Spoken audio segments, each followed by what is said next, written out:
अब क्या है ना कि जो कल जितनी भी चीज़ें मैंने पढ़ाई थी, अब तुम्हें बताता हूँ कि तुम्हारे लिए काम की क्या है और तुम्हारे काम क्या आएगी। ठीक है?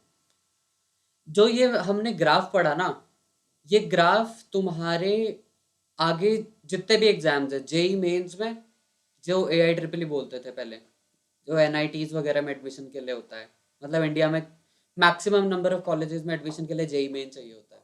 जम्मू में जो जे एंड के एग्जाम होता है, जेके सीईटी इंजीनियरिंग का, उसमें जेई एडवांस, किसी को आईआईटी वगैरह जाना है जेई एडवांस में। ठीक है? इन तीनों एग्जाम में ये ग्राफ बहुत बहुत बहुत इंपॉर्टेंट होता है। ठीक है? इसको वैसे हम वीन्स डिस्प्लेसमेंट कर्व कहते हैं। वीन, ये वाला जो ग्राफ दिख रहा है, अ, मेरी स्क्रीन नहीं दिख रही?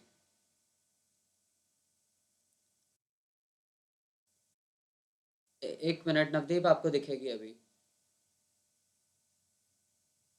नवदीप दिखी स्क्रीन?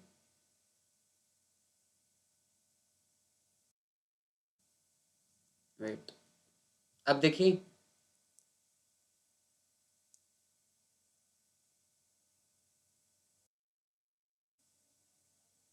एक मिनट वेट करो।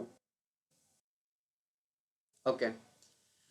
जो नवदीप कल एक ग्राफ बनवा रहे थे ना हम, इंटेंसिटी और वेवलेंथ का, जिसमें ग्राफ टेम्परेचर बढ़ाने पे लेफ्ट शिफ्ट हो रहा था, ऊपर और लेफ्ट, है ना? वो जो ग्राफ है हम उसको वीन्स डिस्प्लेसमेंट ग्राफ कहते हैं। WEIN, Wien displacement graph. ये ग्राफ ना बहुत इंपॉर्टेंट है जब भी फ्रीक्वेंसी और रेडिएशन की बात होती है, इंटेंसिटी की बात होती है, तो ये ग्राफ काम का होता है। ठीक है? तो इसमें ना बहुत स्टैंडर्ड एक फॉर्मूला वाला क्वेश्चन बनता है, वो हम बाद में देखेंगे। तो जब तुम कल पूछ रहे थे कि ये किस काम का है, ये इस काम का है कि ये ग्राफ से रिलेटेड एक फॉर्मूला बनता है। ठीक है? बहुत सिंपल सा। उस फॉर्मूले को तुम्हें रटना ना पड़े, इसलिए ये ग्राफ समझाया जाता है, और इसके बेस पे तुम्हें सारे एंट्रेंसेज में, ट्वेल्थ के बाद सारे एंट्रेंसेज में काम आएगा। ठीक है? हर एक में 2 नंबर का क्वेश्चन आता ही आता है, वो तुम्हारे 2 नंबर फ्री हो जाएंगे। ठीक है? आज हम एक चीज पढ़ेंगे आगे, फोटो इलेक्ट्रिक इफेक्ट। आज की क्लास ना बहुत इंटरेस्टिंग है क्योंकि काफी चीजें तुम्हें समझ आएंगी जो आज तक तुमने सोची नहीं होंगी। ओके? पहले फोटो इलेक्ट्रिक इफेक्ट। क्या हुआ कि साइंटिस्ट ने ना क्या किया, एक ना, जैसे मेटल की शीट ले ली। ठीक है? मेटल की शीट ले ली, यहाँ एक उसने टॉर्च ले ली। ठीक है? टॉर्च से ना लाइट मारी। ठीक है? तो इसने क्या किया, जैसे ही टॉर्च से लाइट बजी शीट पे, वैसे ही शीट से ना इलेक्ट्रॉन निकल गए। अब भाई साइंटिस्ट को पता कैसे चला इलेक्ट्रॉन निकल गए? तुम्हें एक चीज अभी शायद फिजिक्स में भी पढ़ाई या पढ़ी होगी कि इलेक्ट्रिसिटी जो होती है तुम्हारे घरों में, जो इलेक्ट्रिसिटी आती है, ये सपोज एक वायर है, तो जो इलेक्ट्रिसिटी आती है ना, इसमें इलेक्ट्रॉन्स ट्रैवल कर रहे होते हैं। ठीक है? तो इसने क्या किया, इस शीट के साथ, इस शीट, ये मेटल की शीट थी, ठीक है, कोई भी सरिया या कुछ भी ले लो, उसके साथ एक वायर कनेक्ट कर दी। ठीक है? 2 वायर कनेक्ट कर दी। ओके? और इसके बीच में एक बल्ब शायद लगा दिया होगा, बल्ब लगा दिया। ठीक है? वायर कनेक्ट कर दी, बल्ब लगा दिया। यहाँ से ना इसने शीट पे ना टॉर्च मारी। ठीक है? इसमें इलेक्ट्रॉन्स इजेक्ट हुए, इलेक्ट्रॉन्स रन करने लग गए, तो इससे बल्ब जल गया। ठीक है? तो इस फिनोमिना को कहते हैं कि जब भी किसी चीज पे हम लाइट मारते हैं, लाइट मारने का मतलब क्या हुआ कि कभी भी किसी भी चीज पे इलेक्ट्रोमैग्नेटिक रेडिएशन ऐसे पड़ती है, तो उसमें कुछ ना कुछ इलेक्ट्रॉन्स इजेक्ट होते हैं। ये जो इलेक्ट्रॉन्स इजेक्ट होते हैं ना, इसको हम कहते हैं फोटो इलेक्ट्रिक इफेक्ट। इसमें किसी को डाउट है अभी तक? किसी को भी, ये जल्दी पूछो। बढ़ो आगे। ओके। अब क्या है कि फोटो इलेक्ट्रिक इफेक्ट तो हुआ काफी, इसने क्या किया, लाइट जो है स्ट्राइक्स और इलेक्ट्रॉन इजेक्ट हो गए सरफेस से, जो हमने बात कर ली, इसको फोटो इलेक्ट्रिक इफेक्ट कहते हैं। अब साइंटिस्ट ने ना काफी सारे एक्सपेरिमेंट किए और रिजल्ट ये निकले हैं फाइनली। तुम्हें एक्सपेरिमेंट से कोई लेना देना नहीं है, तुम्हें रिजल्ट से लेना देना है। ठीक है? क्या पता चला कि जैसे ही लाइट पड़ती है उसी ही टाइम निकल जाता है, कोई टाइम नहीं लगता। हमने कल क्या डिस्कस किया था कि जो ब्लैक बॉडी थी, है ना, हम क्या कह रहे थे, ब्लैक बॉडी है भाई, उसने सब कुछ एब्जॉर्ब कर लिया। ठीक है? फिर कुछ टाइम बाद इजेक्ट भी कर दिया। तो कुछ टाइम लैग था ना, टाइम लैग। टाइम लैग समझते हो तुम? नवदीप, टाइम लैग का मतलब क्या होता है? देखो जैसे अगर मान लो हम ऑनलाइन क्लासेस ले रहे हैं, तो मैंने 10:01 पे मैंने बोला नवदीप तुम्हें टाइम लैग का मतलब पता चला, और नवदीप को 10:05 पे ये चीज सुनाई दी, उसने 4 सेकंड के बाद मुझे आंसर किया। ठीक है, दैट मीन्स हमारे बीच में 4 सेकंड का टाइम लैग है, कि नवदीप का जो इंटरनेट कनेक्शन है वो 4 सेकंड पीछे चल रहा है या स्लो चल रहा है। क्या बात समझ आई? कि दोनों चीजों में, दोनों इवेंट्स में कुछ टाइम का डिफरेंस है। ठीक है, उसको टाइम लैग कहते हैं। तो अगर इसमें टाइम लैग नहीं था तो इसका कहने का मतलब है शीट थी, जैसे ही हमने टॉर्च मारी वैसे ही इलेक्ट्रॉन्स इजेक्ट हो गए। ठीक है, there was no time lag. तो पहली चीज आ गई। नंबर ऑफ इलेक्ट्रॉन, अच्छा ये हम बाद में करेंगे, हम ये पहले डिस्कस करते हैं थ्रेशोल्ड फ्रीक्वेंसी। यहां तुम्हें अब मजा आने वाला होगा। इंटेंसिटी, थ्रेशोल्ड फ्रीक्वेंसी, ये क्या कहता है ना, यह कॉन्सेप्ट बहुत इंपॉर्टेंट है। मैं ना तुम्हें उल्टा लेके चलता हूं। बोहर ना, एक हमने देख लिया था कि पहले थॉमसन का मॉडल था। ठीक है, थॉमसन का मॉडल रिजेक्ट कर दिया। रदरफोर्ड का मॉडल था। ठीक है, रदरफोर्ड का मॉडल हमने रिजेक्ट कर दिया। फिर भाई आए बोहर साहब। बोहर साहब ने कुछ मॉडल दिया, हमने कुछ टाइम के लिए एक्सेप्ट किया, कुछ कुछ चीजें एक्सेप्ट करी, उसको भी बाद में हम रिजेक्ट कर देंगे। ठीक है, अब बोहर ने ना क्या कहा हमें कि ये कहता है तुम्हारा एक न्यूक्लियस है, ठीक है, उसके पास एक ऑर्बिट है, उसके कंसेंट्रिक और भी ऑर्बिट हैं। क्या कंसेंट्रिक बात समझ आती है नवदीप? कंसेंट्रिक का मतलब पता है ना?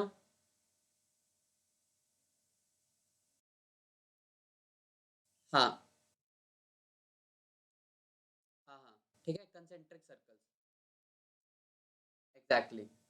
तो बोहर ने क्या कहा कि एटम का जो मॉडल है कि एटम कैसा दिखेगा, उसने ये कहा एक ना बीच में न्यूक्लियस होगा काफी भारी सा, तो उसमें प्रोटॉन्स और न्यूट्रॉन्स होंगे, और हम इसको न्यूक्लियॉन कह देंगे। ठीक है, और ये जो आसपास कंसेंट्रिक सर्कल्स में ना ऑर्बिट में इलेक्ट्रॉन्स घूमेंगे। ठीक है, और ये जो इलेक्ट्रॉन्स घूम रहे हैं ना, ये इन कंसेंट्रिक सर्कल्स में घूमेंगे। ठीक है, अब इसने ना दो तीन चीजें और कही, वो ध्यान से सुनो।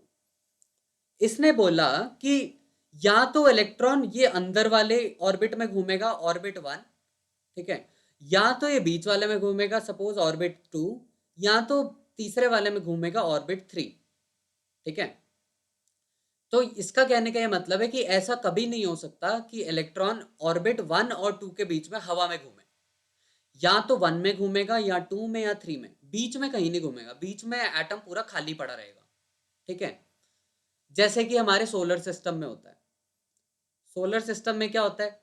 एक सन होता है, सन के आसपास इलिप्टिकल ऑर्बिट होता है, उस पे अर्थ घूमती रहती है। उसके अलग ऑर्बिट में और कोई प्लैनेट घूमता है। ठीक है, लेकिन इन दोनों के ऑर्बिट में खाली जगह होती है, यहाँ और कोई प्लैनेट नहीं होता, मतलब डेबरी पड़ी होती है, कुछ कुछ होता है, लेकिन कोई ऐसे प्लैनेट नहीं होता जो कि पूरा रिवॉल्व करता रहे। ठीक है, जस्ट लाइक दैट उसने बोला कि एटम में भी ऐसा होता है। ठीक है, अब ये बताना क्यों जरूरी है? क्या है कि एनर्जी लेवल की बात आती है यहाँ। क्या तुम्हें एक चीज ऑब्जर्व कर सकते हो कि जो न्यूक्लियस है उसमें प्रोटॉन और न्यूट्रॉन, प्रोटॉन्स पे पॉजिटिव चार्ज होता है और इलेक्ट्रॉन्स पे नेगेटिव चार्ज होता है। तो जैसे मैग्नेट होता है ना, मैग्नेट का नॉर्थ पोल साउथ पोल, और यहाँ नॉर्थ पोल साउथ पोल। क्या तुमने जब मैग्नेट को एकदम पास ले आते हो, ठीक है, तो तुमने देखा है कि इसकी फोर्स ऑफ अट्रैक्शन काफी तेज हो जाती है, मतलब एकदम पास आने की कोशिश करता है। हसनैन, क्या आपने ऑब्जर्व किया है आज तक?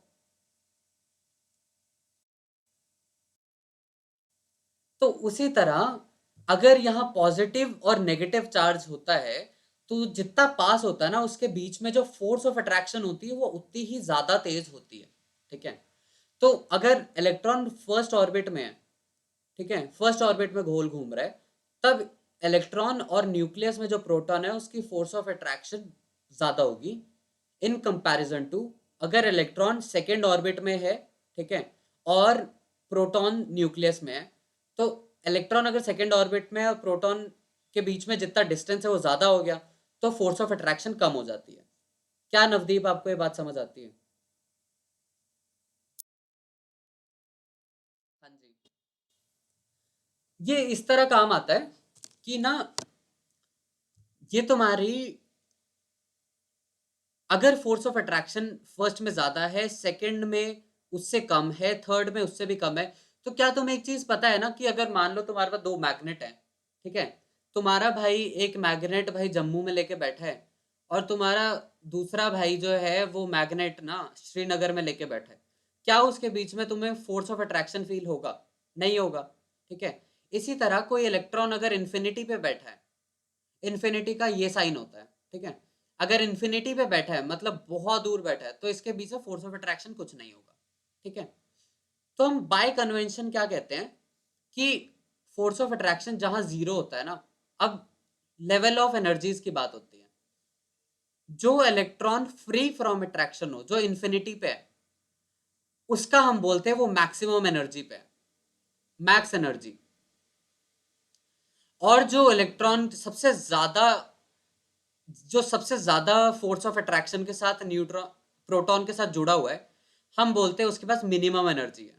ठीक है, तो एनर्जी लेवल ऐसे बनते हैं, जो इलेक्ट्रॉन मान लो पहले लेवल पे उसका एनर्जी लेवल ये है, ठीक है, जो इलेक्ट्रॉन दूसरे लेवल पे उसकी एनर्जी लेवल ये है, ठीक है, और जो इलेक्ट्रॉन तीसरे लेवल पे उसका एनर्जी लेवल ये है। ठीक है, अब तुम बोलोगे कि हम डिस्कस क्यों कर रहे हैं। अब मैं बताता हूं क्यों कर रहे हैं। क्या होता है ना कि एनर्जी लेवल्स इस फॉर्मूले से गवर्नड होते हैं, E is equal to h nu. ये तुम्हें अभी रटना होगा। Energy level E into h nu. H होता है प्लैंक्स का कांस्टेंट, ठीक है, प्लैंक का कांस्टेंट, और न्यू क्या होता है? फ्रीक्वेंसी, जो हम कल डिस्कस कर रहे थे। ठीक है, एनर्जी लेवल्स का फॉर्मूला होता है E is equal to h new.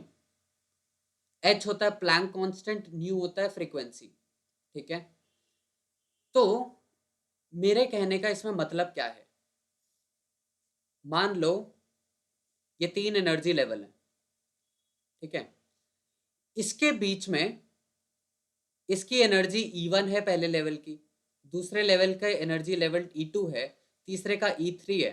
ठीक है, और पहले का अगर न्यू देखे फ्रीक्वेंसी के हिसाब से, पहले की एनर्जी मान लो है H इंटू 450 नैनोमीटर, जो हमें पता है। ठीक है, सेकेंड एनर्जी लेवल की एनर्जी है H इंटू 500 नैनोमीटर, और तीसरे वाले की एनर्जी लेवल है H इंटू 700 नैनोमीटर। ये तुम्हें मानना पड़ेगा कि ये एनर्जी लेवल ऐसा है। ठीक है, तो मेरा कहने का ये मतलब है कि ये इलेक्ट्रॉन, और सपोज तुमने अब इसको ना लाइट मारी, एक लाइट मारी किसी भी कलर की, लाइट में एनर्जी है H इंटू 20 नैनोमीटर। तो हमने अभी तक क्या डिस्कस किया था, इसमें क्या होता है कि इलेक्ट्रॉन जो पहले लेवल पे है, वन लेवल पे, अगर उसको ये गैप में जितनी एनर्जी चाहिए, हमें कितनी एनर्जी चाहिए? H इंटू 500 सेकेंड लेवल की एनर्जी है, H इंटू 450 पहले लेवल की एनर्जी है, that means H into 50 energy का डिफरेंस है। ठीक है, जब तक इसको H इंटू 50 एनर्जी लेवल वाला कुछ लाइट नहीं मिलेगी, तब तक ये ऊपर सेकेंड लेवल पे नहीं पहुंचेगा। ठीक है, सॉरी, सेकेंड लेवल पे,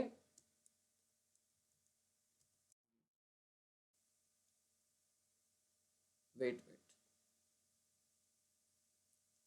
ये सेकेंड लेवल पे नहीं पहुंचेगा। ठीक है,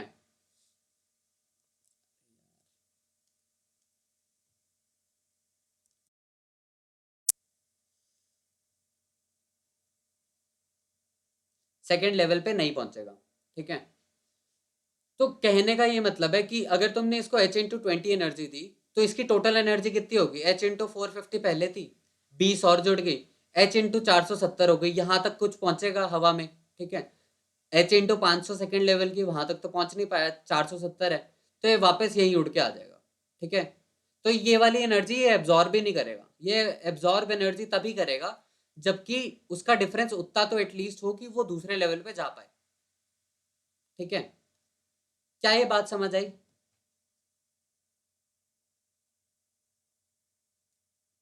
नवदीप आपको समझ आई है?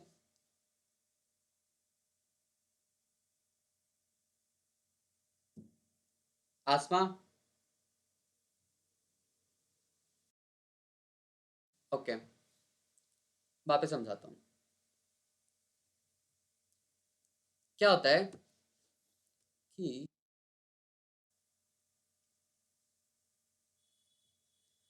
मान लो एक गेम खेल रहे हो, ठीक है।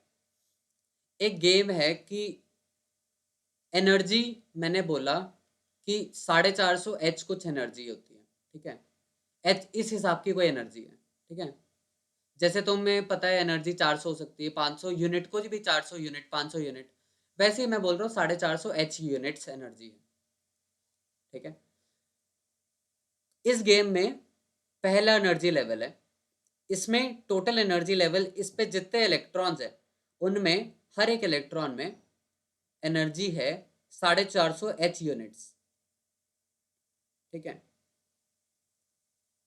सेकेंड एनर्जी लेवल है, ठीक है। यहाँ जितने भी इलेक्ट्रॉन्स रहते हैं उसमें टोटल एनर्जी है सारे इलेक्ट्रॉन्स में, हर एक में इंडिविजुअल में भी 500 एच यूनिट्स, ठीक है। तीसरा लेवल है E3, ठीक है। यहाँ जितने भी इलेक्ट्रॉन्स रहते हैं ना उसमें उनकी एनर्जी है 700 एच यूनिट्स, ठीक है। तो मैं ये कहता हूं कि अगर इलेक्ट्रॉन जो लेवल 1 पे रहता है, अगर उसको इलेक्ट्रॉन सेकेंड लेवल पे जाके रहना है तो उसकी एनर्जी 50 एच यूनिट बढ़नी चाहिए, ठीक है। 50 एच यूनिट, इसमें डिफरेंस कितना है, 50 एच यूनिट्स का, ठीक है।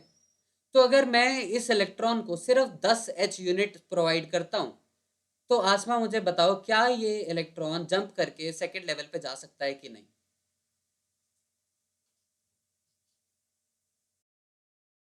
ओके, तो इससे हमें ये तो समझ आ गया कि अगर इसको 500 एच वाली जगह पे जाना है तो इसको 50 एच यूनिट एनर्जी चाहिए होगी। तो आसमा मुझे ये बताओ, अगर कोई इलेक्ट्रॉन सेकेंड लेवल पे बैठा है उसको तीसरे लेवल पे जाने के लिए मिनिमम कितनी एनर्जी से मेरे को लाइट मारनी पड़ेगी?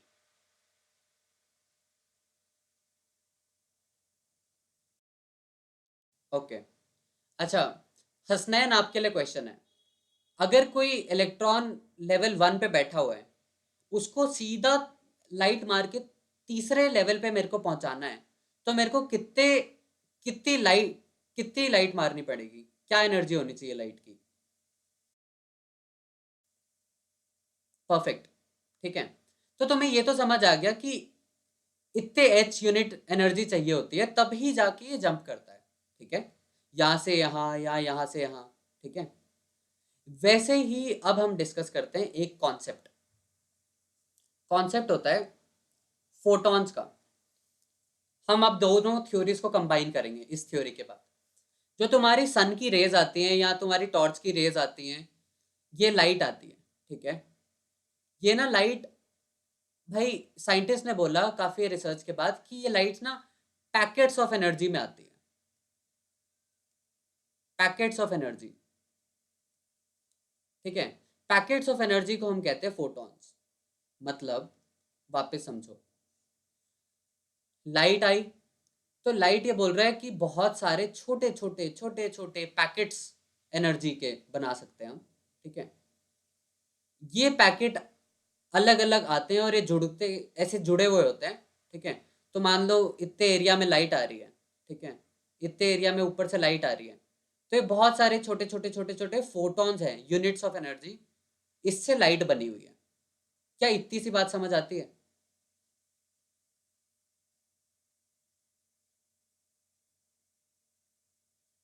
हसनैन, इतनी बात समझ आई कि फोटोन को क्या बोला गया है। ओके, अब इसने ये बोला है कि जब भी तुम, इसका मतलब ये है कि जब भी तुम किसी मेटल पे टॉर्च मारते हो या किसी एटम पे टॉर्च मारते हो, तुम लाइट भेज रहे हो, दैट मीन्स तुम उस पर फोटोन फेंक रहे हो। ठीक है, तुम उसमें फोटोन फेंक रहे हो। अब ये एच, फोटोन की कितनी एनर्जी होती है, वो एच न्यू होती है। ठीक है, जितनी हमने डिस्कस करी थी, एच न्यू। ठीक है, अगर तुम लाल कलर का फोटोन फेंकोगे, तो हमने देखा था कि लाल कलर की फ्रीक्वेंसी कुछ 750 के आसपास होती है, 750 नैनोमीटर्स, नैनो होता है 10⁻⁻⁹। तो दैट मीन्स लाल कलर का अगर तुम कोई फोटोन फेंकोगे, दैट मीन्स लाइट मारोगे, तो उसमें एनर्जी पर फोटोन होगी h इंटू 750 इंटू 10⁻⁹। क्या ये बात नवदीप आपको समझ आती है? ओके, तो हमें इसमें ये बात, अब इसमें ना तुम्हें कंफ्यूजिंग बात है, अब समझने की बात ये है। ठीक है, इतना मैं, अच्छा, जो तुम्हारी ये फ्रीक्वेंसी है ना, जो हमने कल देखा था, ये जो फ्रीक्वेंसी है, रेड लाइट की फ्रीक्वेंसी है, दिख रही है 750, और ये दिख रहा है नैनोमीटर। नैनोमीटर दिखा, वेवलेंथ,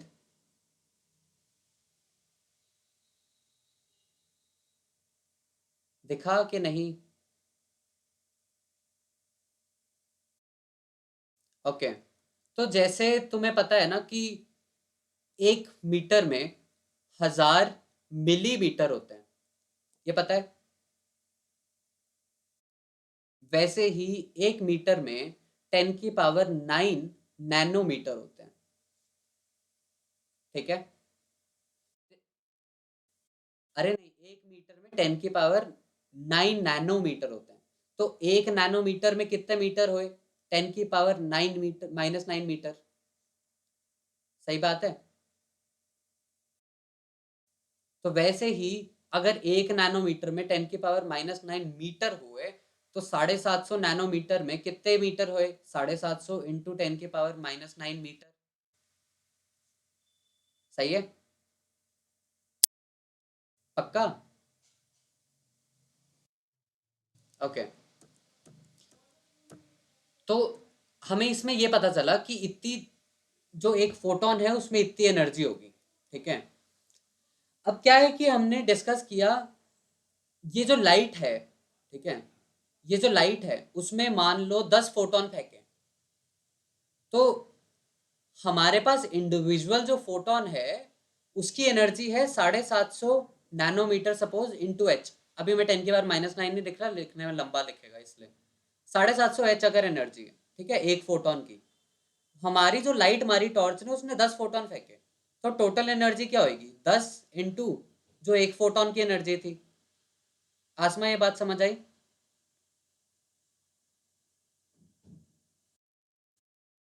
ओके, ये जो टोटल एनर्जी फेंकते हैं ना हम, उसको इंटेंसिटी कहते हैं। ठीक है, लेकिन जो हमने अभी तक डिस्कस किया था कि हमें एक लेवल से दूसरे लेवल तक जाने की एनर्जी चाहिए, वो हम पर फोटोन बात करते हैं, पर फोटोन। ठीक है, वो हम ये नहीं देखते कि कितनी ज्यादा इंटेंसिटी से लाइट फेंकी है, हम देखते हैं कितनी फ्रीक्वेंसी से लाइट फेंकी है। मतलब एक्सप्लेन करता हूं मैं।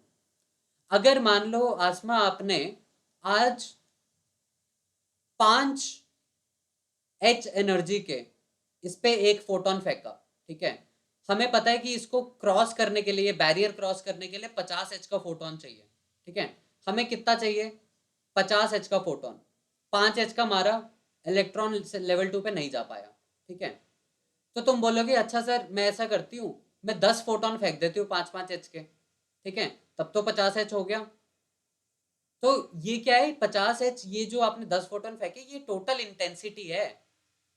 इससे ये इलेक्ट्रॉन इजेक्ट नहीं होगा, ये इलेक्ट्रॉन एट अ टाइम एक ही फोटोन से पावर ले सकता है। 1 फोटोन, ठीक है। तो तुम कहते हो कि सर चलो ऐसा करती हूँ, मैं 25 H का एक फोटोन फेंकती हूँ, तब भी ये 50 H की एनर्जी से कम है, तो सेकेंड लेवल पे नहीं जा पाएगा, ठीक है, क्योंकि यहाँ से यहाँ के डिफरेंस 50 है, आपने फेंका 25 का, तो नहीं जा पाएगा सेकेंड पे। बोले नहीं सर मैं 2 फेंक देती हूँ, टोटल 50 हो गए, चलो मैं 4 फेंक देती हूँ, 4 फेंके मैंने 25 के, 100 H हो गया, सर अब तो जाना चाहिए, क्रॉस होना चाहिए, नहीं। पर फोटोन, एक इलेक्ट्रॉन एक ही फोटोन से एनर्जी लेता है, तो इसको एक ही फोटोन से 50 H चाहिए, ये बाकियों से नहीं चाहिए, ठीक है। तुमने फिर हार के बात मान ही ली, तुमने क्या किया, 50 H का फोटोन फेंका, इसने, इस इलेक्ट्रॉन ने 50 H का फोटोन लिया, धड़ से सेकेंड लेवल पे पहुंच गया, ठीक है। अब तुमने बोला अब सर अब क्या होगा अगर मैं 10 फोटोन फेंकू 50 H के, आप बोलो अब क्या होगा। तो दैट मीन्स तुमने 500 H इंटेंसिटी फेंकी, इससे सिर्फ ये डिफरेंस आएगा कि अब एक की जगह 10 इलेक्ट्रॉन सेकेंड लेवल पे पहुंच जाएंगे, ठीक है। तो इंटेंसिटी से, जो इंटेंसिटी है उससे सिर्फ नंबर ऑफ इलेक्ट्रॉन्स बढ़ते हैं, लेकिन तुम्हें एक मिनिमम अमाउंट ऑफ एनर्जी चाहिए पर फोटोन, जिसको हम ये जो फ्रीक्वेंसी कहते हैं, जिससे कि वो इलेक्ट्रॉन, पहला इलेक्ट्रॉन भी मूव करे। नवदीप ये बात समझ आई?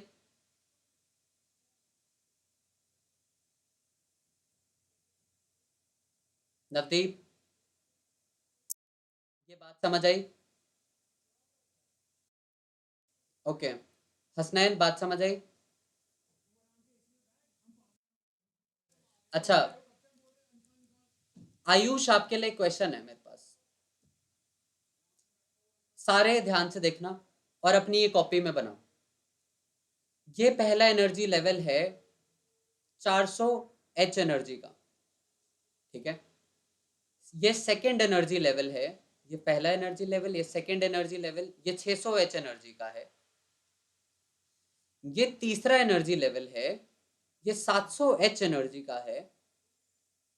और ये चौथा एनर्जी लेवल है, सारे अपनी कॉपीज में बनाओ, 950 H एनर्जी का है, ठीक है।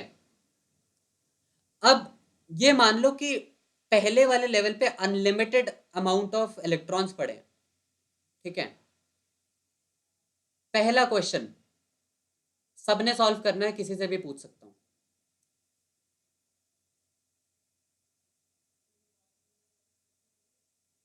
250 H एनर्जी के फोटोन फेंके,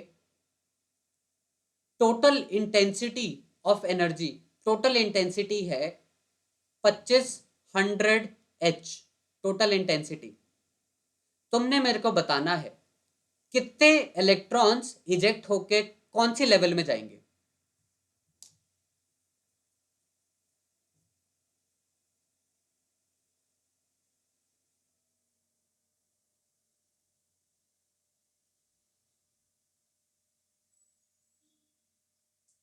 यू हैव 1 मिनट, फिर पूछता हूं।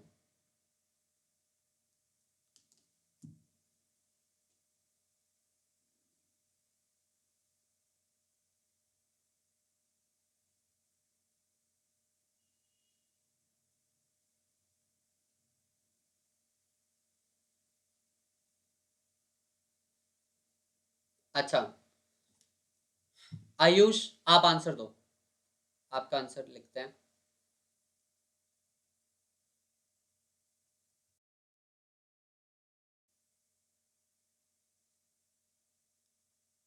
ये सेकेंड एक क्वेश्चन में दे रहा हूं, ये हसनैन के लिए सिर्फ।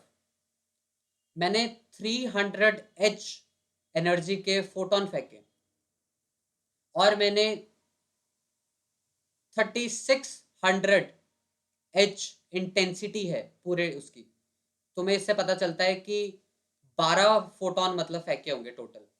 तो हसनैन आपने बताना है कितने इलेक्ट्रॉन्स फर्स्ट एनर्जी लेवल से कौन सी एनर्जी लेवल पे गए और कितने गए, बाकी भी सॉल्व करो। ओके आयुष, टाइम्स अप, बताओ।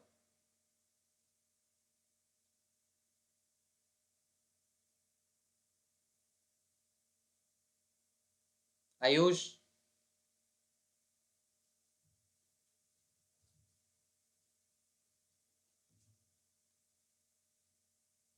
Ayush, can you hear me?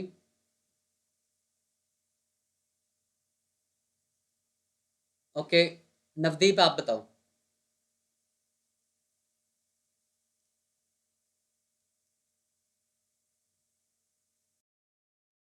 पहले क्वेश्चन का आंसर बताओ। यार पहला क्वेश्चन नहीं दिख रहा, तब से पूछ रहा हूं मैं। 250 वाला क्वेश्चन सुना था कि नहीं? हाँ। नहीं नहीं, पहले वाला का आंसर बताओ।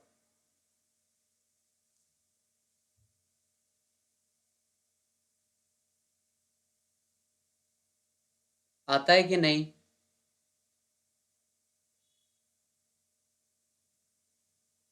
नवदीप, आसमा,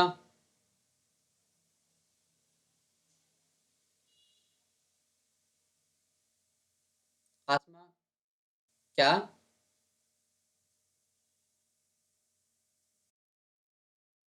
फर्स्ट वाले का, फर्स्ट वाले का।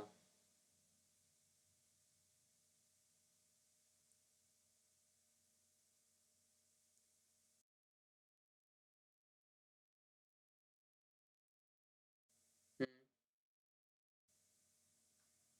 आंसर बताओ, कौन से लेवल पे कितने इलेक्ट्रॉन्स गए होंगे?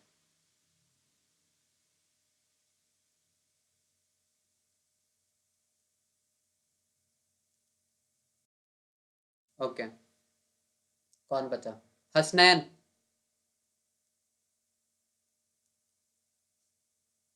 हसनैन, आपका आंसर?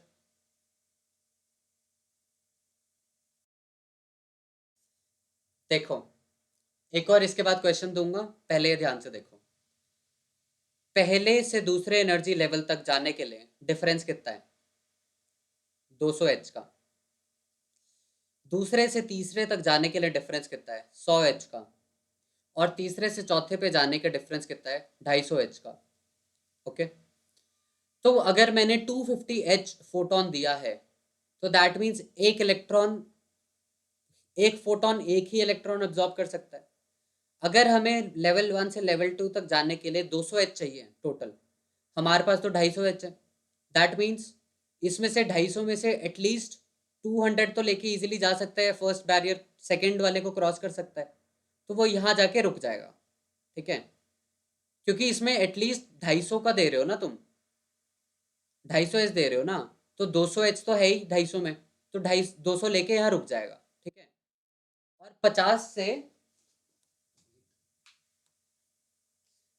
50 से उसकी काइनेटिक एनर्जी इंक्रीज हो जाएगी। ठीक है, वो तो तुम्हें चलो नहीं पता, लेकिन ये तो पता है कि 250 था और वो 250 200 से ज्यादा है। ठीक है, तो दैट मीन्स ये चला तो जाएगा। कितने फोटॉन्स हैं? इंटेंसिटी अगर 2500 है, दैट मीन्स 10 फोटॉन है। इसका मतलब कि टोटल 10 इलेक्ट्रॉन ऐसे जा सकते हैं। तो आंसर है पहले वाले का 10 इलेक्ट्रॉन्स टू लेवल 2। अच्छा, इसमें किसी को डाउट है? पूछो। जो क्वेश्चन दूंगा वो सही होना चाहिए, फिर अभी पूछ लो। क्योंकि 250 एच का एक फोटोन है, टोटल इंटेंसिटी 2500 है, तो ये कैसे हुई होगी जब 10 फोटोन टोटल होंगे, है ना? 2500, तो 250 इंटू 10, 2500, 10 फोटोन है। अगर 10 फोटोन है, दैट मीन्स 10 इलेक्ट्रॉन्स ने एब्जॉर्ब किया होगा। हर इलेक्ट्रॉन एक एब्जॉर्ब कर सकता है ना? समझ आई? नवदीप, कोई डाउट?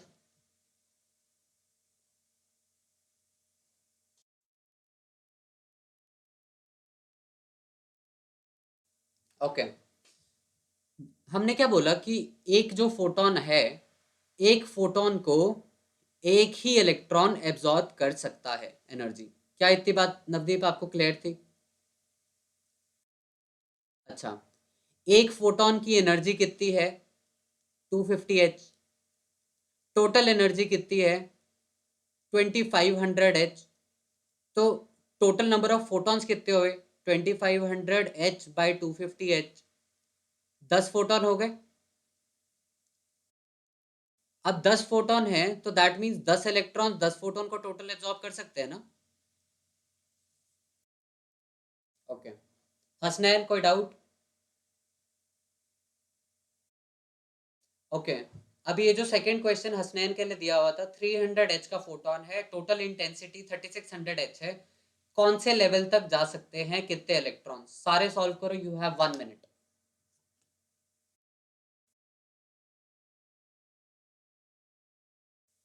परफेक्ट, सबका निकल गया। ओके, इससे मैं यही बताना चाह रहा था तुम्हें कि इलेक्ट्रॉन को अगर तुमने लेवल एक लेवल से दूसरे लेवल पे भेजना है तो उसमें सिर्फ फ्रीक्वेंसी मैटर करती है, जो कि तुम्हारी 250 थी, यहाँ 300 थी। Only frequency matters, intensity matter करती है सिर्फ कि नंबर ऑफ इलेक्ट्रॉन्स कितने इजेक्ट होंगे। तो तुम्हें ये बात समझ आई कि इजेक्शन, जो इजेक्ट होना है इलेक्ट्रॉन्स ने एक लेवल से दूसरे लेवल, उस पर फ्रीक्वेंसी मैटर करती है। पहली बात तो अगर फ्रीक्वेंसी सही है, उसके बाद इंटेंसिटी पे डिपेंड करता है टोटल कि कितने इलेक्ट्रॉन्स इजेक्ट हो रहे हैं। इसमें किसी को कोई डाउट? ओके, ये यहां बात हो रही थी थ्रेशोल्ड फ्रीक्वेंसी की, ठीक है। फोटो इलेक्ट्रिक इफेक्ट में सबसे मेन बात यही है, थ्रेशोल्ड फ्रीक्वेंसी। थ्रेशोल्ड फ्रीक्वेंसी यही मतलब है कि इसमें अगर मिनिमम फ्रीक्वेंसी 200 नहीं होती एक्स्ट्रा, ठीक है, 200 नहीं होती फोटोन की मिनिमम मिनिमम फ्रीक्वेंसी, क्योंकि h इंटू फ्रीक्वेंसी ही होता है ना, तो ये जो 200 ये फ्रीक्वेंसी है, मिनिमम अगर 200 नहीं होती तो ये ऊपर जाता ही नहीं, इसको थ्रेशोल्ड कहते हैं। तो वैसे ही इसने पता है क्या किया, इसने क्या किया कि मेटल की प्लेट ली, ठीक है, मेटल की प्लेट पे ना जो पहले ना लाल लाइट मारता गया, भाई मारता गया। लाल लाइट की ये फ्रीक्वेंसी होती है 4.3 इंटू ये कोई भी नंबर है, मैंने जैसे 200 बताया वो तुम्हें सिंप्लिसिटी के लिए था, लेकिन ये नंबर की इस फ्रीक्वेंसी की लाइट मारता गया, ठीक है। तो भाई ये देख रहा है कि इलेक्ट्रॉन्स इजेक्ट ही नहीं हो रहे, इजेक्ट ही नहीं हो रहे हैं, ठीक है। और उसने जैसे ही लाल लाइट की जगह येलो लाइट मारी जिसकी फ्रीक्वेंसी थोड़ी सी ज्यादा थी, 5.1, ठीक है, मतलब इंटू 10⁻14, तो भाई इलेक्ट्रॉन्स इजेक्ट होने लग गए, ठीक है। तो ये तो तुम्हें समझ आ गया ना ऐसा क्यों हुआ होगा, नवदीप?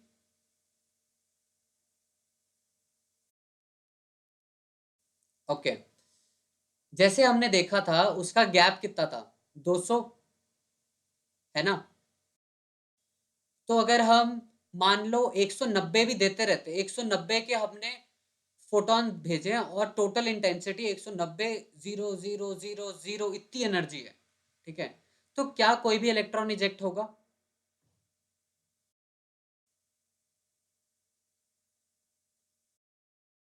और अगर हम जैसे ही 210 की भेजें और सिर्फ 2100 भेजें तो क्या इलेक्ट्रॉन्स इजेक्ट होंगे?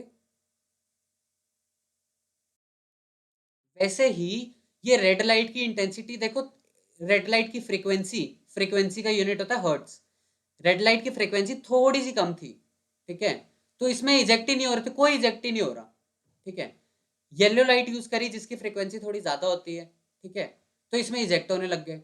दैट मीन्स तुम्हें ये तो समझ आ गया होगा कि उसमें जो एनर्जी लेवल में डिफरेंस है उसमें फ्रीक्वेंसी 4.6 से थोड़ी ज्यादा होगी और 5.1 से थोड़ी कम होगी, है ना, इसलिए इजेक्ट नहीं हो रहे होंगे। बस यही समझाना था कि थ्रेशोल्ड फ्रीक्वेंसी का मतलब क्या है। इसका यही मतलब है कि तुम अगर लाल लाइट कितनी भी इंटेंसिटी की भाई फेंक दो, कितनी भी इंटेंसिटी की, मतलब पेपर जला दो, इतनी ज्यादा इंटेंसिटी फेंकी है, तब भी इलेक्ट्रॉन्स इजेक्ट नहीं होंगे। लेकिन अगर तुमने हल्की सी येलो लाइट भी मार दी, इलेक्ट्रॉन्स इजेक्ट हो जाएंगे, ठीक है, सही बात है। तो इसमें कंक्लूजन ये निकला है कि जो नंबर ऑफ इलेक्ट्रॉन्स है वो इजेक्ट होते हैं बेस्ड ऑन इंटेंसिटी, जैसे हमने देखा, लेकिन ब्राइटनेस को ही इंटेंसिटी भी कहते हैं, ठीक है।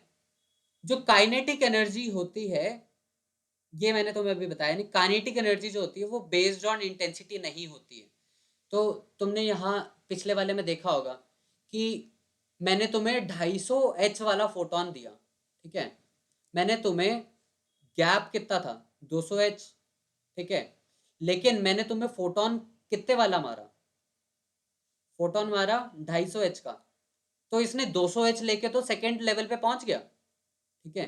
तो जो उसके पास 50 H एक्स्ट्रा बचा ना, उसकी काइनेटिक एनर्जी बढ़ गई, मतलब यहाँ इसकी स्पीड बढ़ गई अंदर जाके। समझ आई? हसनैन, आपको ये बात समझ आती है?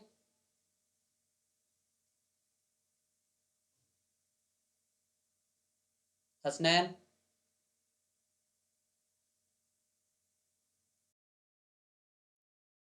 ओके, ठीक है, ठीक है।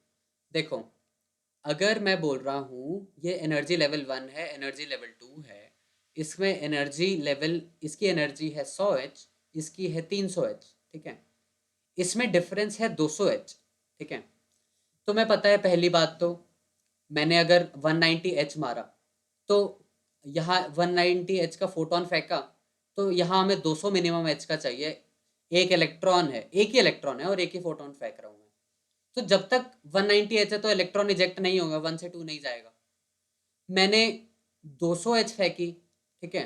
इलेक्ट्रॉन इजेक्ट होके धड़ से सेकेंड उस पर पहुंच गया, क्योंकि 200 H का टोटल डिफरेंस है, 200 H की तुम भेज रहे हो। अब क्या होगा, अगर मैं 250 H फेंकूं, 250 H में क्या होगा, 200 H तो ये कंज्यूम कर गया, ठीक है। 200 H कंज्यूम करके यहाँ पहुंच गया, और जो बाकी 50 का रिमेनिंग है, इससे इसकी काइनेटिक एनर्जी बढ़ गई, ठीक है। ये बात समझ आ गई? ओके, तो इसमें यही कहने का मतलब है कि ये देखो, काइनेटिक एनर्जी जो बढ़ रही है ना इसकी, ये सिर्फ एक फोटोन की फ्रीक्वेंसी के बेस पे बढ़ रही है ना। हसनैन, ये क्या बात समझ आई? तो काइनेटिक एनर्जी इस चीज पे डिपेंड नहीं करती कि तुम इस पे कितने फोटोन फेंक रहे हो। मान लो तुमने 250 H के, ठीक है, 250 H के 10 फोटोन फेंके, ठीक है।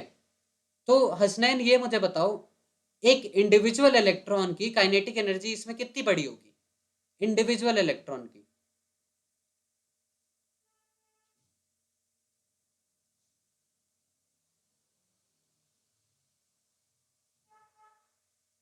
हसनैन?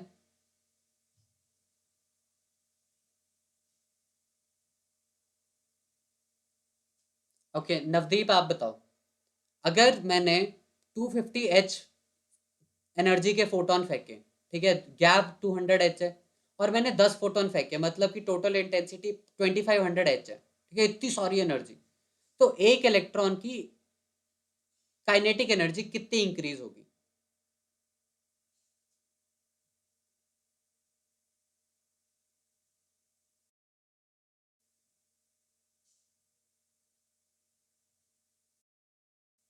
बताओ।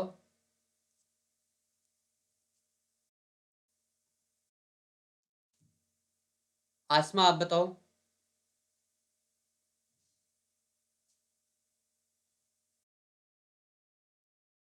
परफेक्ट। ये क्यों है, सारे समझ लो। ये इट डज नॉट मैटर कि मैंने 10 फोटोन फेंके या 1000 फोटोन फेंके या 1 करोड़ फोटोन फेंके, क्योंकि एक इलेक्ट्रॉन एक ही फोटोन के साथ इंटरैक्ट कर सकता है। तो अगर इलेक्ट्रॉन ने देखा, अच्छा मेरे को मेरा फोटोन तो मिल गया, ठीक है, तो इससे मैं क्या करता हूँ, 200 H लेके सेकेंड लेवल पे चला जाता हूँ और एक्स्ट्रा 50 H लेके अपनी एनर्जी बढ़ा लेता हूँ, ठीक है, काइनेटिक एनर्जी। तो that means 50 H he kinetic energy बढ़ेगी ना। अगर मान लो 1000 फोटॉन्स फेंके हैं, तो ये 1000 इलेक्ट्रॉन्स की बढ़ेगी। लेकिन अगर मैंने 10 फोटोन फेंके हैं तो 10 इलेक्ट्रॉन की बढ़ेगी, एक फोटोन फेंका है तो एक इलेक्ट्रॉन की बढ़ेगी। लेकिन हर इलेक्ट्रॉन की इंडिविजुअल एनर्जी, काइनेटिक एनर्जी, सिर्फ 50 H ही बढ़ेगी। सो इंडिविजुअल इलेक्ट्रॉन की कितनी काइनेटिक एनर्जी बढ़ती है does not depend on the intensity. Intensity पे फर्क नहीं पड़ता है, उसके इंडिविजुअल फ्रीक्वेंसी से फर्क पड़ता है। हर फोटोन की। क्या ये बात समझ आती है आयुष? आयुष, पक्का? ओके, यही तो मैं बताना था। इस ये इसको फोटो इलेक्ट्रिक इफेक्ट कहते हैं। इसमें तुमने ये भी सीख लिया अब तो कि थ्रेशोल्ड फ्रीक्वेंसी क्या होती है। ब्राइटनेस जो इंटेंसिटी, उस पे काइनेटिक एनर्जी इंटेंसिटी पे बेस्ड नहीं होती है। काइनेटिक एनर्जी बेस्ड होती है कि कौन सी फ्रीक्वेंसी से आ रहा है। ठीक है, क्योंकि जिस फ्रीक्वेंसी से फोटोन आएगा उसकी एनर्जी उस पर डिपेंड करेगी। क्या होती है एनर्जी? H into new. ठीक है, कॉपी में सिर्फ ये फॉर्मूला लिख लो, एच इंटू न्यू। न्यू ऐसे लिखते हैं, वी की तरह होता है। ठीक है, एक्सप्लेनेशन बाद में लिख लेना, मैं नोट्स भेज दूंगा। ओके, ये formula H into new, energy of photon. लिख लिया सबने? आसमा लिख लिया?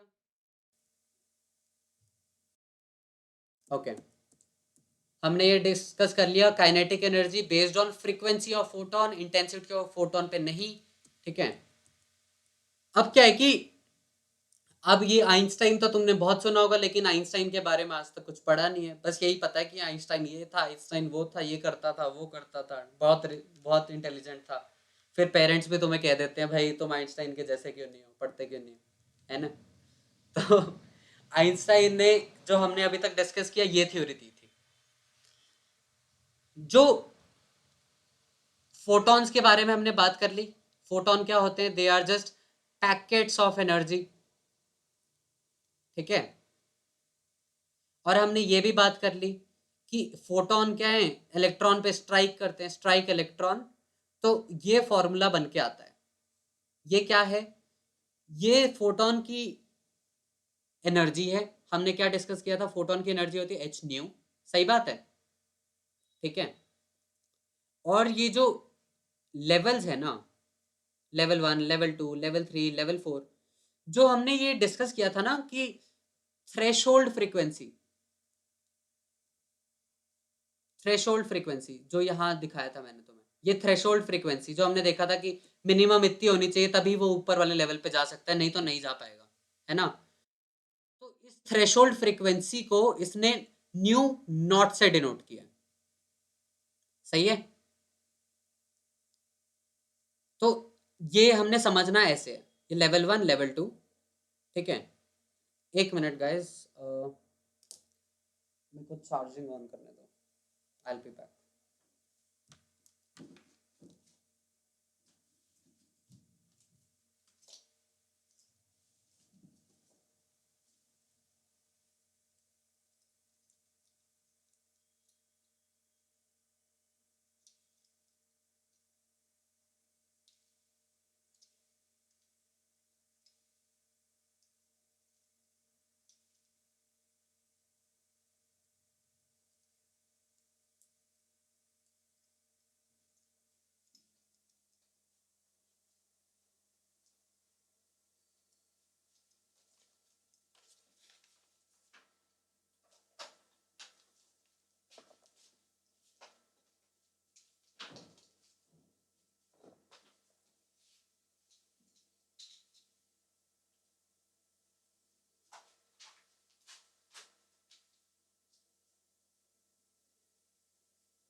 Okay, let's start again.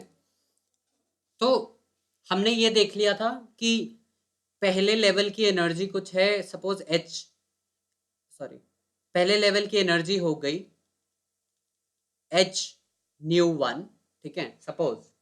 Second level की एनर्जी, ये न्यू जो है वो फ्रीक्वेंसी है जो हमने पहले डिस्कस किया था, 200 इंटू 10⁻⁹ समथिंग हो सकती है। रेड है तो 750 इंटू 10⁻⁹ हो सकती है। क्या सबको मेरी स्क्रीन दिख रही है? ओके। सेकेंड लेवल की एनर्जी है h into nu two suppose, ठीक है। तो ये जो डिफरेंस है ना, जो हमें वन लेवल से सेकेंड लेवल पे जाने के लिए एनर्जी चाहिए, हम इसको क्या कर सकते हैं, E2 माइनस E1, मतलब H कॉमन आ जाएगा, nu two minus nu one, तो हम इसको ना न्यू नॉट कह देते हैं। तो हम सीधा कहते हैं कि हमें भाई H न्यू नॉट का अगर फोटोन मिलेगा, ठीक है, इतनी एनर्जी का H न्यू नॉट का फोटोन मिलेगा तो हम फर्स्ट लेवल से सेकेंड लेवल पे जंप कर जाएंगे, नहीं तो नहीं करेंगे। तो ये जो न्यू नॉट होता है इसको थ्रेशोल्ड फ्रीक्वेंसी कहते हैं, ठीक है। तो असली में होगा क्या कि मान लो मैंने एक एनर्जी फोटोन भेजा एच न्यू के नाम से, ठीक है, एच न्यू का फोटोन भेजा, एच न्यू का फोटोन इससे टकराया, इसमें से एच न्यू नॉट लेके, ठीक है, एच न्यू नॉट लेके इलेक्ट्रॉन तो चला गया यहाँ, ठीक है, total H new not H new था, यहाँ एच न्यू नॉट यूज हो गया, और जो बाकी एनर्जी थी यहाँ इसकी काइनेटिक एनर्जी बनाने के लिए यूज हो गई, जैसे अभी तक हो रहा था। क्या ये बात समझ आती है नवदीप? ये बात समझ आई?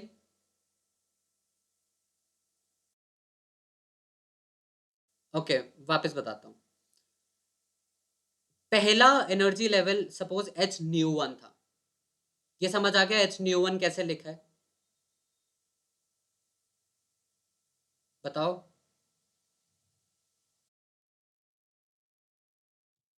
ओके, वापस। दो एनर्जी लेवल है, अभी सबको स्क्रीन दिख रही है कि नहीं? पहला एनर्जी लेवल है उसको हम एच न्यू वन लिख सकते हैं, बताओ। हम्म, देखो, जो हम पहले फ्रीक्वेंसी डिस्कस कर रहे थे कि मैं तुम्हें बोल रहा था कि एनर्जी पहले वाले में 200 एच है, ठीक है, उसका क्या मतलब था कि ये 200 इंटू 10⁻⁹ इंटू एच एनर्जी है इस लेवल की, ठीक है। तो ये जो थी ये फ्रीक्वेंसी थी, फ्रीक्वेंसी को हम न्यू से डिनोट करते हैं, ठीक है, इसलिए हम पहले की energy h nu one suppose लिख देते हैं, second energy level h nu two लिख देते हैं, क्योंकि इसी फॉर्म में हमारी एनर्जी होती है। हमें लेवल वन से लेवल टू जाने के लिए कितनी एनर्जी चाहिए? E2 माइनस E1 हो गया H nu two minus nu one, हम इसको ना न्यू नॉट कह देते हैं, ठीक है, H न्यू नॉट। तो दैट मीन्स अगर हमारे पास इस एनर्जी का कभी भी कोई फोटोन आएगा तो तभी हम फर्स्ट लेवल से सेकेंड लेवल पहुंच सकते हैं।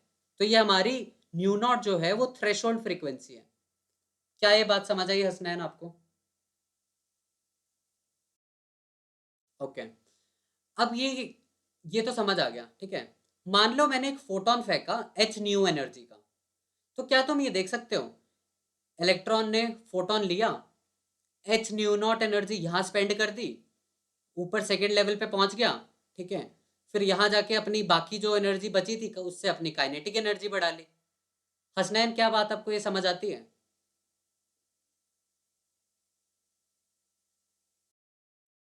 तो हम ऐसे लिख लेते हैं, जो मैंने एनर्जी भेजी इक्वल टू जो उसने एनर्जी यूज करी सेकेंड लेवल पे जाने के लिए, ठीक है, प्लस अपनी काइनेटिक एनर्जी बढ़ाने के लिए जो यूज करी। क्या तुमने फिजिक्स में आज तक ये पढ़ा है, half m v square? Navdeep, पढ़ा है? तो काइनेटिक एनर्जी किसी भी बॉडी की जो होती है वो हाफ एम वी स्क्वायर होती है। तो इसमें बस जो मास है वो इलेक्ट्रॉन का मास हो जाएगा और जो वी है वो वेलोसिटी ऑफ इलेक्ट्रॉन हो जाएगी, ठीक है। तो ये सिंपल सी इक्वेशन है, तुम्हारे काम कहीं नहीं आएगी, बट तुम्हें पता होना चाहिए कि आई कैसे। इस इक्वेशन में किसी को कोई डाउट? अभी पूछो। ओके,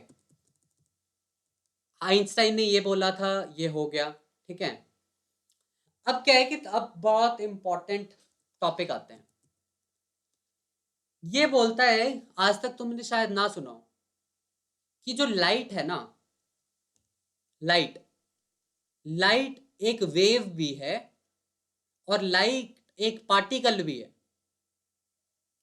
तुम बोलोगे क्या अजीब सी बातें करते हो, लाइट वेव कैसे हो सकती है और पार्टिकल कैसे हो सकती है? हमें पता है कि ये इलेक्ट्रोमैग्नेटिक वेव है, ठीक है, ये सन से आती है, ठीक है। सन से कोई अगर तुम अपनी कॉस्को की बॉल फेंकोगे तो पहुंचेगी नहीं अर्थ पे, क्योंकि वो पार्टिकल है, ठीक है।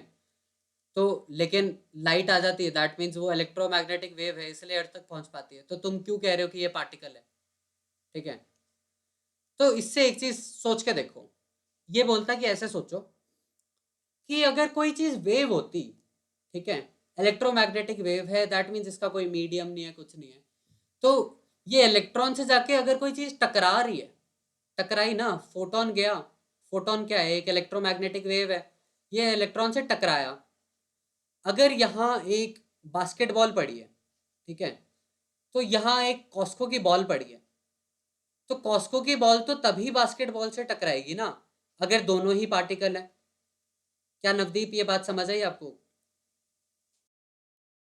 तो वैसे ही अगर एक फोटोन इलेक्ट्रॉन से टकराया तो ये बोल रहा है कि दैट मीन्स फोटोन में कुछ पार्टिकल कैरेक्टर भी है, क्योंकि पार्टिकल भी कोई चीज है, फोटोन भी कोई चीज है। अगर ये टकरा सकते हैं, जैसे कॉस्को और बास्केटबॉल टकरा सकते हैं, तो दैट मीन्स उसमें पार्टिकल कैरेक्टर तो होगा। सही बात है। अच्छा, तो इसने बोला कि पार्टिकल कैरेक्टर है, फोटो इलेक्ट्रिक इफेक्ट, ठीक है। अब आपने बोला भाई, जब ब्लैक बॉडी रेडिएशन थी, ब्लैक बॉडी की बात करी कि इलेक्ट्रोमैग्नेटिक वेव आई भाई, ब्लैक बॉडी से इसने इंटरैक्ट किया, ठीक है, और ये अंदर एब्जॉर्ब हो गई।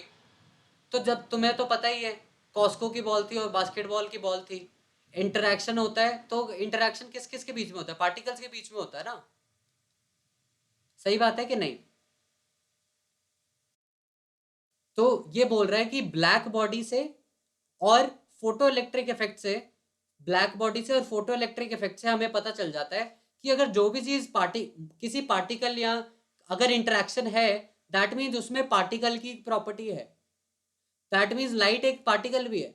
तो बोलोगे अच्छा पार्टिकल तो चलो सर समझ आ गया, क्योंकि वो किसी से बजा या उसने इंटरेक्शन करी, इसलिए हम मान लेते हैं कि वो पार्टिकल है। आप कैसे कह रहे हो वेव है? क्या होता है कि तुम्हें हमने बात करी थी, मान लो ये, हमने क्या बात करी थी, कोई भी इलेक्ट्रोमैग्नेटिक अगर वेव है, ठीक है, पहले मीडियम से दूसरे मीडियम में जाती है तो वो थोड़ी बेंड हो जाती है।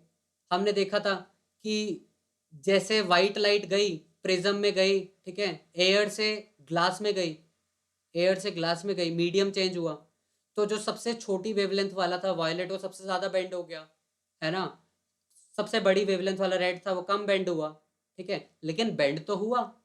तो इसको जो ये जो बेंड होता है ना, इसको कहते हैं डिफ्रैक्शन, जैसे हमने पहले बात कर ली थी।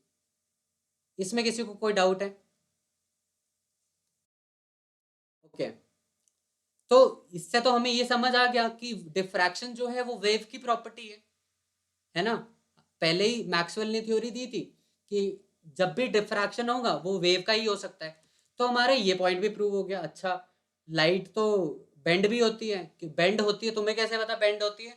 क्योंकि भाई तुम देखते हो रेनबो बनता है, तुम देखते हो कि प्रिज्म से लाइट क्रॉस करो तो वो पूरे ऐसे स्पेक्ट्रम बन जाता है, तो उससे हमें पता है कि डिफ्रैक्शन होता है लाइट का, उसका मतलब कि वेव बनती है। दैट मीन्स कि लाइट का वेव, वेव का कैरेक्टरिस्टिक भी है। अब ये इंटरफेरेंस क्या है? क्या तुम में से किसी को पता है कि सुनामी कैसे आती है?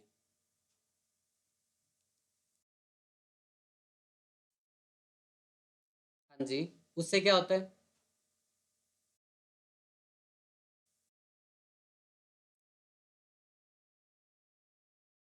हाँ, उससे फिर सुनामी कैसे आती है? वेव आने शुरू हो गई, चलो लैंड पे, वो तो वैसे भी आती है। तो अच्छा, हंसना है ना, आप बताओ सुनामी कैसे आती है? उसकी वेव्स बड़ी क्यों होती हैं?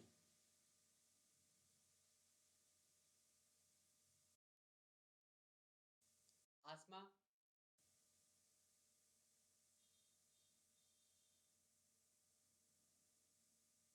आसमा आप बताओ।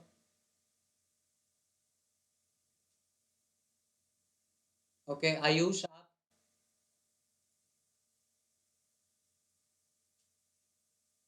आयुष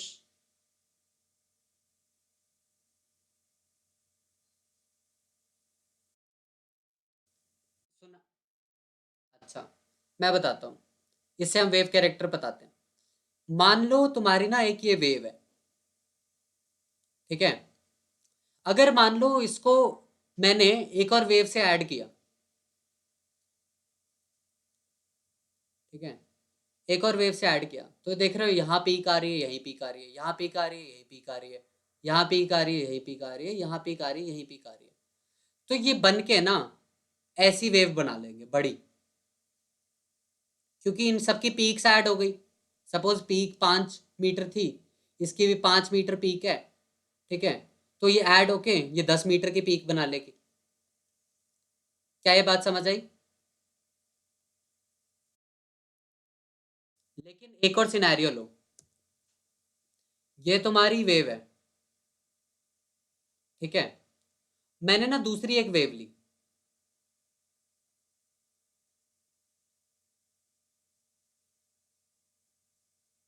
ठीक है, ये वेव ली। ये जो पीक है ये 5 मीटर की है, ठीक है, नॉर्मल हाइट से। सपोज ये बीच वाला हाइट है, इसके ऊपर 5 मीटर ये जो नीचे वाला पार्ट है ये -5 मीटर का है, ठीक है। तो तुम क्या ये चीज देख सकते हो, इसका नीचे वाला पार्ट इसके बड़े वाले से मिलेगा, इसका बड़ा वाला पार्ट इसके नीचे वाले से मिलेगा, इसका नीचे वाला पार्ट, सॉरी, इसका नीचे वाला पार्ट इसके बड़े वाले से मिलेगा, इसका बड़ा वाला पार्ट नीचे वाले से मिलेगा। तो ये -5 मीटर पे था, ये -5 मीटर पे था, ये 5 मीटर पे था, ठीक है, ये -5 मीटर पे था। ये मिलके क्या बनाएंगे? जीरो। क्या ये दिख रहा है तुम्हें? तो इस फिनोमिना को ना इंटरफेरेंस कहते हैं। इंटरफेरेंस। इंटरफेरेंस का मतलब क्या होता है? जब भी दो वेव्स मिलती हैं, दो वेव्स कभी भी मिलेंगी, उसको इंटरफेरेंस कहते हैं। ये बस डिफरेंस बस ये है कि पहली वेव में उसके जो पीक्स थी, 5 मीटर 5 मीटर वाली पीक वो मिल गई, 10 मीटर बना लिया। ये जो नीचे वाली -5 मीटर वाली और -5 मीटर वाली जो पीक थी वो मिलके -10 मीटर वाली क्रस्ट बना ली, ठीक है। तो ये अगर बीच वाली लाइन है तो इसके ऊपर 10 मीटर चला गया, -10 चला गया, ऊपर 10 चला गया, -10 चला गया, ठीक है।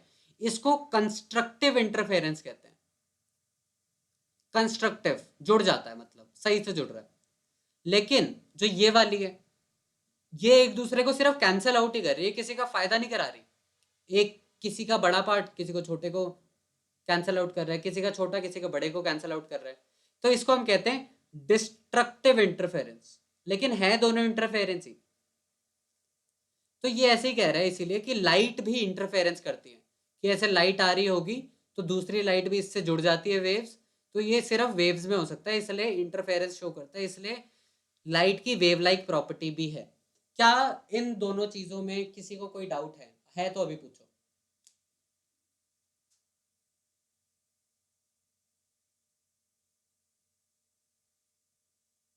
डाउट है किसी को? आगे बढ़ो।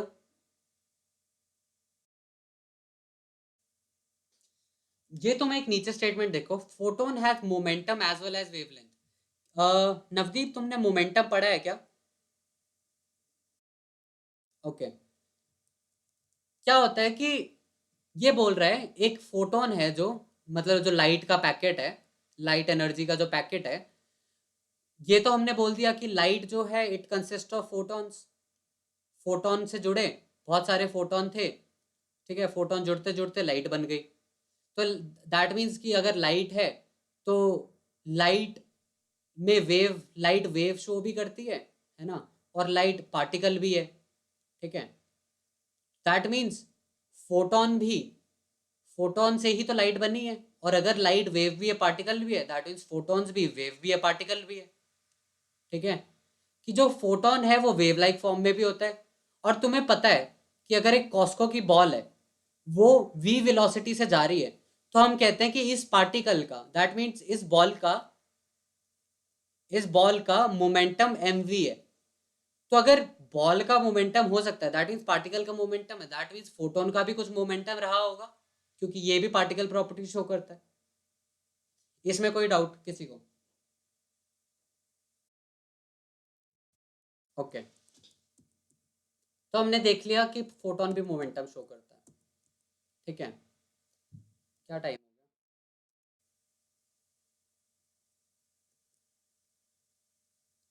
अच्छा, काफ़ी पढ़ लिया। तुम्हारा थोड़ा एमिशन स्पेक्ट्रम वगैरह बचा है, सॉरी काफ़ी बचा है, तो वो हम अगली क्लास में करेंगे। ठीक है, अगली क्लास तुम्हारी कल होगी।